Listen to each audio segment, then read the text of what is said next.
Nyi Blorong adalah salah satu tokoh mistik non-legendaris di cerita rakyat Jawa.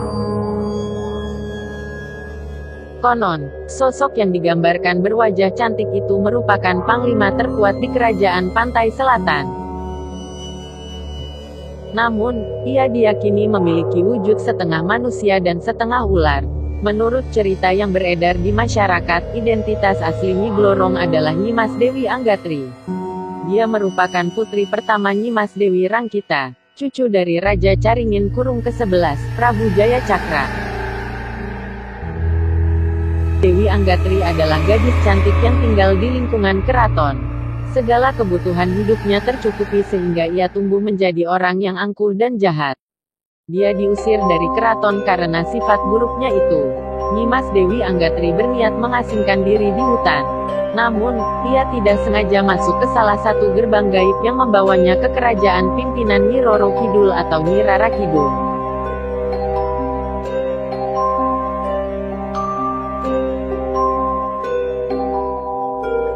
Sesuai Pageran Sriwedari 1926, para prajurit kerajaan pantai selatan menangkapnya dan membuatnya menghadap sang ratu. Gadis itu menceritakan tentang kisah hidupnya. Berhubung Nyi Roro Kidul merasa iba, dia pun memberikan kesaktian berupa siluman ular kepada Nyimas Dewi Anggatri. Selain itu, Ratu Pantai Selatan juga memberikan nama baru kepada gadis tersebut, yakni Nyi Blorong. Wanita ini adalah konon dapat membuat seseorang menjadi kaya raya secara tiba-tiba.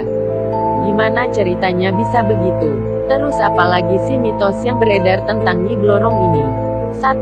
Wanita yang sangat cantik. Mitos pertama tentang Nyi Blorong adalah keyakinan masyarakat bahwa Nyi Blorong memiliki paras yang amat cantik. Selain cantik, pesona yang dimilikinya juga luar biasa. Sehingga jikalau diumpamakan Nyi Blorong adalah manusia yang hidup di tengah-tengah masyarakat, maka sudah pasti dia akan menjadi rebutan. Menurut legenda, puncak dari kecantikan Nyi Blorong adalah ketika bulan purnama tiba.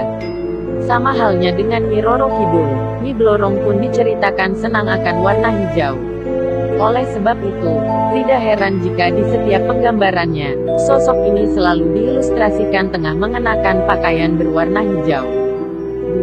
Wujud asli yang menyeramkan. Meski diyakini memiliki paras yang amat cantik, namun beredar pula mitos yang menyebutkan kalau setengah dari tubuh Nyi Blorong adalah ular. Secara keseluruhan, Nyi Blorong ini bisa dikatakan manusia setengah ular.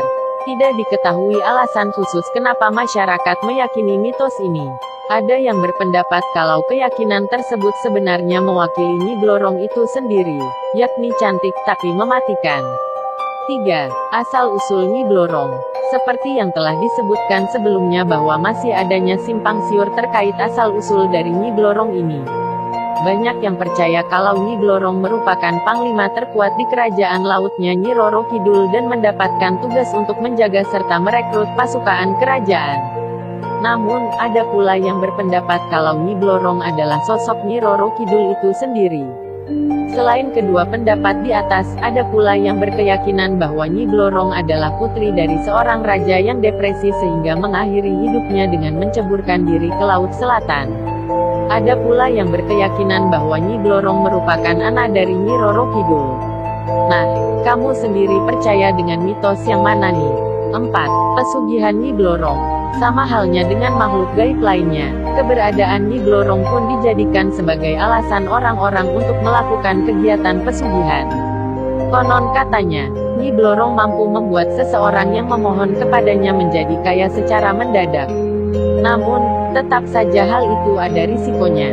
Meski katanya syarat untuk mendapatkan kekayaan dari pesugihan Nyi Blorong ini hanya harus menghamba padanya, namun ternyata hal itu sifatnya hanya sementara. Tetap saja para pelaku pesugihan Nyi Blorong harus menyediakan tumbal agar kekayaan mereka tetap ada.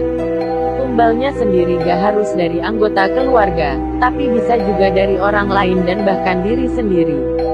Tidak sampai itu, konon katanya orang-orang yang bersekutu dengan Nyi Blorong diyakini takkan pernah bisa lepas dari kekuasaan sang nyai. Bahkan ketika meninggal, Nyi Blorong dipercaya akan menyeret orang tersebut untuk menjadi salah satu prajurit di kerajaan Ratu Selatan.